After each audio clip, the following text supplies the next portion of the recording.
Hello students, welcome back to our YouTube channel professor Shubham Tiwari. बात करने वाले हैं आज आपके हैशटैग नंबर 1 ऑडिटिंग सब्जेक्ट का ना syllabus and paper pattern SY BCom semester 4। जैसा कि मैंने बोला था कंप्लीट आपका पहले सिलेबस एंड पेपर पैटर्न बता दिया जाएगा एंड हर एक सब्जेक्ट का प्लेलिस्ट ऑलरेडी बना के दे दूंगा ताकि कंफ्यूजन ना रहे, क्योंकि जिसकी सीरीज आपको प्रोवाइड कराई जाएगी तो वहां पे ऑलरेडी कंटिन्यू हैशटैग से जुड़ जाएगा एंड जिसकी सीरीज एटलीस्ट नहीं प्रोवाइड कराई जाएगी ना उनका हैशटैग 1 एंड 2 वहां पे ऑलरेडी पड़ा रहेगा। तो हैशटैग 1 में सिलेबस पेपर पैटर्न बता दिया जाएगा, हैशटैग 2 में मोस्ट इंपॉर्टेंट क्वेश्चंस आपको बता दिए जाएंगे।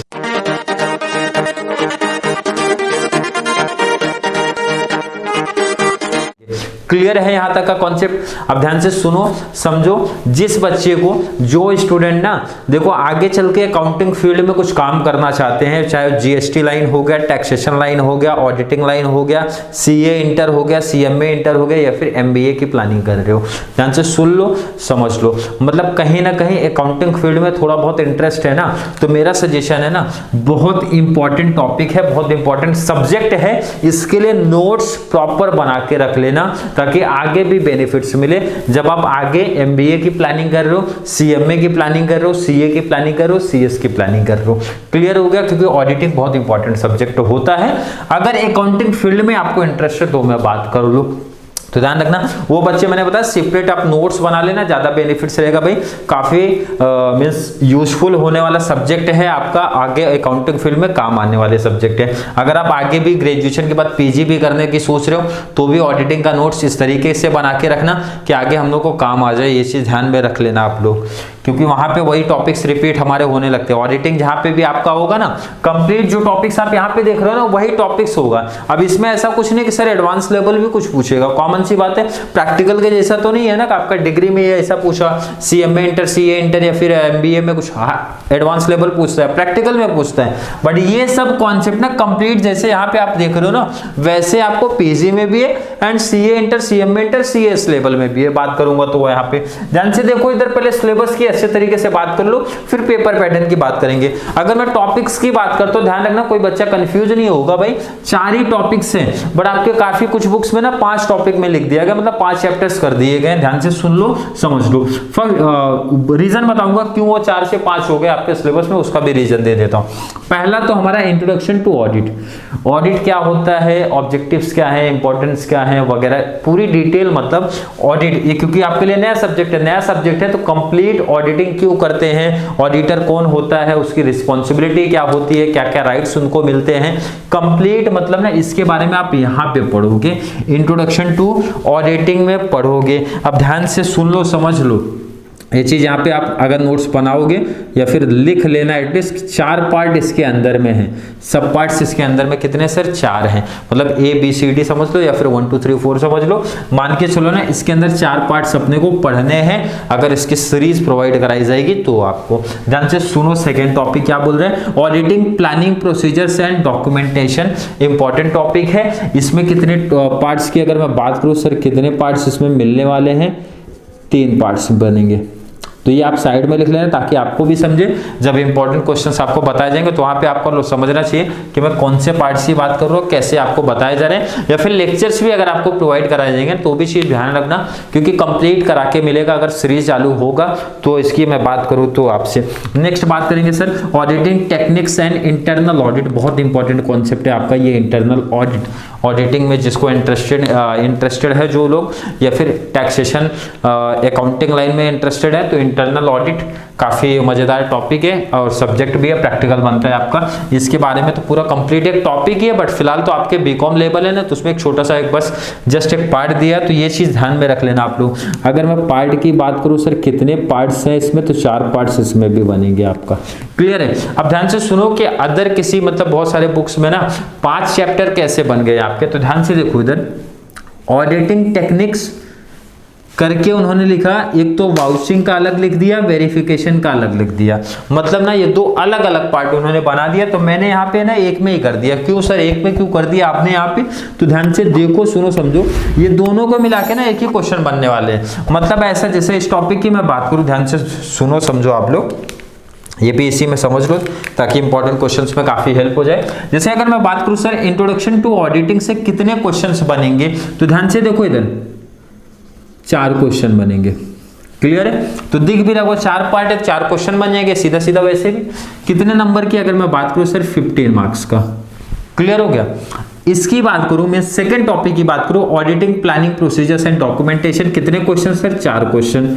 अब ये ना बोलना कोई बच्चा कि पार्ट 3 ही है तो सर 4 क्वेश्चन कैसे बनेगा, तो कॉमन सी बात है किसी एक पार्ट से एक क्वेश्चन एक्स्ट्रा दिख जाएगा आपको। कितने नंबर का सर 15 मार्क्स का दिखेगा। क्लियर? बिल्कुल क्लियर है। Next auditing techniques and internal audit से कितना question sir 4 question, 4 part 4 question easily बन जाएगा। क्लियर है? अब ध्यान दो इधर ऑडिटिंग टेक्निक्स, अगर आपने आपके टेक्स्ट बुक में ना ये चैप्टर 4 दिया होगा बाउचिंग वाला पार्ट ना, तो यहां से 2 क्वेश्चंस बनेगा, वेरिफिकेशन से 2 क्वेश्चंस बनेगा। तो इनके मतलब बात तो वही हो गई ना भाई, 4 वाले से ना 4 क्वेश्चन तो बने आपके एंड 15 मार्क्स का। अब ऐसा नहीं है कि इससे 4 क्वेश्चन आएगा यहां से 4 क्वेश्चन आएगा, दोनों को मिला के ही 4 क्वेश्चन आएगा और 15 मार्क्स के लिए आएगा। ये चीज क्लियर हो गई? बिल्कुल सर क्लियर कॉन्सेप्ट हो गया। देखो ना अगर नंबर आप काउंट कर लो, नंबर आप काउंट अगर करते हो 15 यहाँ पे, 15 यहाँ पे, 15 इसकी बात हो गई, 15 इसकी, कितनी हो गई सर 60। क्लियर हो गया? एंड लास्ट में हमारा क्या होता है शॉर्ट नोट्स होता है। तो शॉर्ट नोट्स तो मिक्सअप बनेगा, जैसे पेपर पैटर्न थोड़ा सा और अच्छे से डिटेल समझ लेते हैं और अच्छे तरीके से ध्यान रखना पेपर पैटर्न आपको समझ लेना, उसके अकॉर्डिंग ही प्रिपरेशन करना। चलिए बात करेंगे क्वेश्चन नंबर 1 ऑब्जेक्टिव से। सर एक बहुत बड़ा एडवांटेज है 20 मार्क्स का सीधा सीधा ऑब्जेक्टिव बनेगा। ऑब्जेक्टिव में ध्यान रखना 4 होंगे, मतलब आपको एक तो MCQ, true false, match the pair, otherwise fill up, मतलब 4 में से कोई भी 2 आएगा। ये चीज क्लियर कर लेना, मतलब प्रैक्टिस हर एक तरीके से करना है। और ध्यान रखना कोई ऑब्जेक्टिव ना रटने की कोशिश मत करना, टॉपिक पहले समझ लेना। तो 70 to 80% कॉन्सेप्ट आपके ऑब्जेक्टिव के क्लियर हो जाते हैं, 20% ही थोड़ा सा रटना पड़ता है या फिर नया कॉन्सेप्ट आपके लिए रहता है। ये चीज बहुत बड़ा एडवांटेज आपको मिलता है अगर टॉपिक आपके क्लियर है तो। क्वेश्चन नंबर 2 यहाँ ये सबसे बड़ी प्रॉब्लम वाला काम कर देता है। अभी तक के कॉमर्स सब्जेक्ट में क्या था ना, जैसे कॉमर्स की मैं बात करूं, एडवर्टाइजिंग की बात करूं, इकोनॉमिक्स की बात करूं, एनी 3 था आउट ऑफ 2 था, तो वहां पे थोड़ा सा एटलीस्ट बेनिफिट तो था। जैसे लॉ की बात करेंगे ना, लॉ में क्या होगा आपका एनी 2 आउट ऑफ 4, मतलब 2 ऑप्शन सीधा सीधा दे रहे हैं। बट यहाँ सबसे बड़ा जो प्रॉब्लम क्रिएट करता है वो यही, ये आपको देंगे A B otherwise A B, ये सबसे बड़ा प्रॉब्लम है। सर प्रॉब्लम क्या सिंपल सा है, आप ये 2 ए बी कवर कर लो या फिर ए बी कवर लो, यही तो प्रॉब्लम है। इन केस प्रॉब्लम क्या होता है पता है, कभी कभी क्या होता है यहां से मुझे ए वाला क्वेश्चन अच्छे से आ रहा है, यहां से बी वाला आ रहा है, तो प्रॉब्लम है आपका नंबर तो एक ही काउंट होगा ना, या तो ए वाला काउंट होगा या फिर बी वाला काउंट हो जाएगा, यही तो पॉसिबल है। इसीलिए ना इसमें इंपॉर्टेंट क्वेश्चन सब आपको प्रोवाइड कराए जाएंगे, वो थोड़े से नंबर आपके इंक्रीज हो जाते हैं, मतलब बढ़ जाते हैं, क्योंकि कम नंबर ऑफ क्वेश्चन दिया और पता चला ये प्रॉब्लम आपके साथ हो गया, जो मैंने इंपॉर्टेंट क्वेश्चन दिया है ना, एक क्वेश्चन यहां फंस गया आपका, एक यहां पे फंसा, तो प्रॉब्लम हो जाएगा आपके लिए। इसीलिए ध्यान से ये भी समझ लो, अगर आपने ए यहां से कवर किया तो बी भी यहीं से कवर करना पड़ेगा। क्लियर है? क्वेश्चन 2 कहां से बनेंगे ध्यान से देख लो, ये कौन से टॉपिक से सर 1 से बन जाएंगे। क्वेश्चन 3 में भी सेम आपका चलेगा, ए बी कवर करो, नहीं तो ये वाला ए बी कवर कर लो। ये क्लियर कर लेना, कोई बच्चा अपना दिमाग नहीं लगाएगा सर मैं यहाँ से ए कवर करूंगा, यहाँ से ये वाला बी कवर करूं, यहाँ से या बी कवर करूं, इधर से ए कवर करूं, या फिर यहाँ से ये वाला ए कवर करके ये वाला ए कवर कर लूं क्या। अगर एग्जामिनर ध्यान देगा तो नंबर तो एक ही काउंट होगा, ये चीज ध्यान रखना। क्वेश्चन नंबर 3 कहां से बनेगा सर, चैप्टर नंबर 2 से बन जाएगा, मतलब यहां से बनेगा। क्वेश्चन नंबर 4 भी सेम है, ए बी और ए बी कहां से बनेगा सर, टॉपिक 3 से बनेगा। क्लियर है? Clear sir. क्वेश्चन नंबर 4 कहां से बनेगा सर, अब ध्यान देना जो मैं बता रहा था आपको, क्वेश्चन नंबर 4 ए बी और ए बी, ये आपको एक तो ये वाले से बनेगा, मींस बाउचिंग से बनेगा, एक वेरिफिकेशन से बनेगा। क्लियर कर लेना। क्वेश्चन नंबर 5 क्लियर है। लास्ट हमारा शॉर्ट नोट्स आता है, sorry question number 6 short notes नहीं, ऑप्शन भी है आपको, या तो आप ये 10 मार्क्स वाला कर लो या फिर शॉर्ट नोट्स कर लो। तो मेरा सजेशन कभी भी रहता है शॉर्ट नोट्स पे, क्यों? क्योंकि लिखना कम है और सबसे बड़ा एडवांटेज आपको जो मिलता है ना इसमें, आपको एनी 4 आउट ऑफ 6 मतलब ऑप्शन में मिल रहा है भाई, 6 में से ना 4 कवर करो, तो ये एक थोड़ा सा बेनिफिट रहता है। अब ध्यान रखना ये क्वेश्चंस कहां से बनेंगे, ऑलरेडी इंपॉर्टेंट क्वेश्चंस पे बताया जाएगा, बट एक लॉजिक आप खुद से लगाओ, एनी 4 आउट ऑफ 6 मतलब हर एक टॉपिक से ना एक एक क्वेश्चन तो पूछा ही जाएगा, एंड जिस टॉपिक में ना शॉर्ट नोट्स के जैसा क्वेश्चन ज्यादा बनेंगे वहां से 2-2 क्वेश्चन बनाएंगे। मतलब जो आपको टॉपिक यहाँ पे दिख रहा है ना, तो कोई भी 2 टॉपिक से 2-2 क्वेश्चन बनेगा, तो 4 क्वेश्चन हो गया और रिमेनिंग 2 से 1-1 क्वेश्चन बन जाएगा, टोटल कंप्लीट 6 क्वेश्चन बन जाएंगे।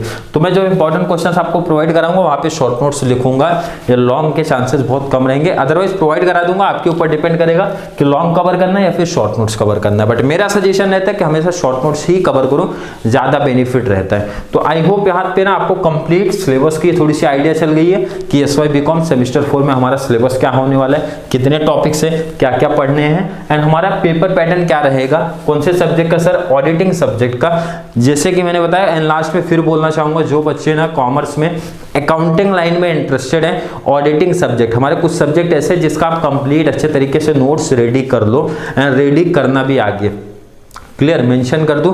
एक तो हमारा अकाउंटिंग होता है, क्लियर, अकाउंटिंग में आपका एफए भी आ गया, सीए भी आ गया। सीए बीकॉम वाले बच्चे नहीं पढ़ते, वो सीधा टीवाई बीकॉम के सेमेस्टर 5 एंड सेमेस्टर 6 में पढ़ते हैं, क्लियर। तो एक तो एफए मींस फाइनेंशियल अकाउंटिंग के कंप्लीट अच्छे तरीके से नोट्स बनाते रहो आप। सेकंड चीज हमारी सीए मींस कॉस्ट अकाउंटिंग के बनाते रहो।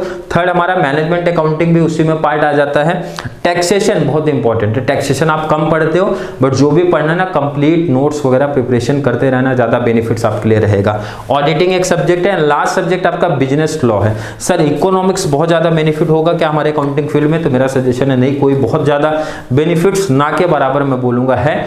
कॉमर्स कुछ होने वाले क्या नहीं, कॉमर्स मैनेजमेंट वालों के लिए इंपॉर्टेंट होता है भाई, जिनको मैनेजमेंट करना है एमबीए में मींस मैनेजमेंट डिपार्टमेंट से करना, उनके लिए इंपॉर्टेंट है, यूजफुल है। या फिर जो प्लेसमेंट उस लाइन में देख रहे हैं मींस मैनेजर वगैरह लाइन में देख रहे हैं, तो उनके लिए बेनिफिट्स है, काफी ज्यादा यूजफुल होने वाला है। बट कॉमर्स के लिए जो सब्जेक्ट बता दिया, मतलब अकाउंटिंग फील्ड के लिए ना इतने सब्जेक्ट इंपॉर्टेंट होते हैं, तो उन सब्जेक्ट का प्रॉपर तरीके से नोट्स आप बना के रखो। अगर ग्रेजुएशन में अच्छी नॉलेज है, जितने सब्जेक्ट आपको बता दिए ना, अच्छी नॉलेज रहेगी ना, प्लेसमेंट उतना अच्छा आपको मिलता है। और पीजी के बाद तो सैलरी बहुत ज्यादा हाई होती है, बट मैंने बताया डिपेंड करेगा आपका नॉलेज कैसे।